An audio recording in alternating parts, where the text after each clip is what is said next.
also asked about the investigation into his son by the DOJ. Here's how that went. CNN's reporting and the Washington Post reporting suggests that prosecutors think they have enough to charge your son Hunter for tax crimes and a false statement about a gun purchase. Personally and politically, how do you react to that? Well, first of all, I'm proud of my son. And by the way, this thing about a gun, I didn't know anything about it, but turns out that when he made my application to purchase a gun, what happened was I guess you get asked, I don't guess, you get asked the question, are you on drugs, you use drugs? He said no. And he wrote about saying no in his book. So I have great confidence in myself.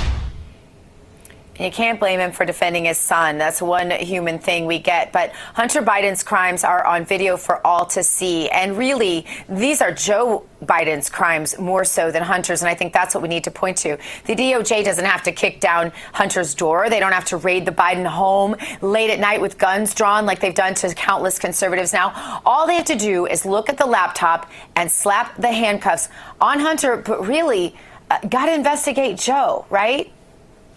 Yes, and, you know, he would be careful, Joe Biden would be careful not to say much derogatory at all about Hunter, because Hunter actually holds the key to his father's prison cell.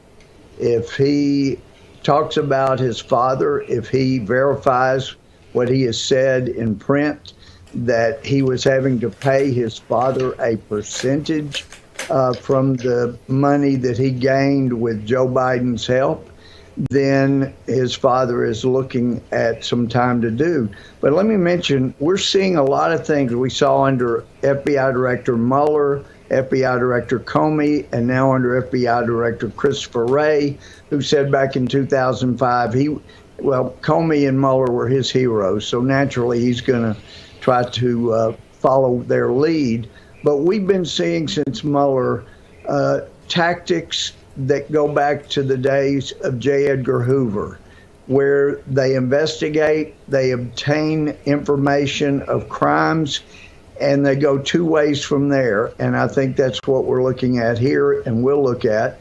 And that is they either indict, persecute, and prosecute, or like J. Edgar Hoover did, and I think like we'll see, anybody they don't indict, that they have evidence sufficient to do it, they will use that evidence to get them to do whatever they wish them to do.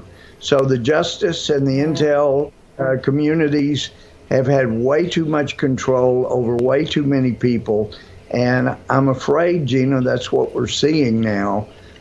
So we'll know if they don't indict Hunter and pursue the evidence after his father, then we'll know they're just using it for leverage.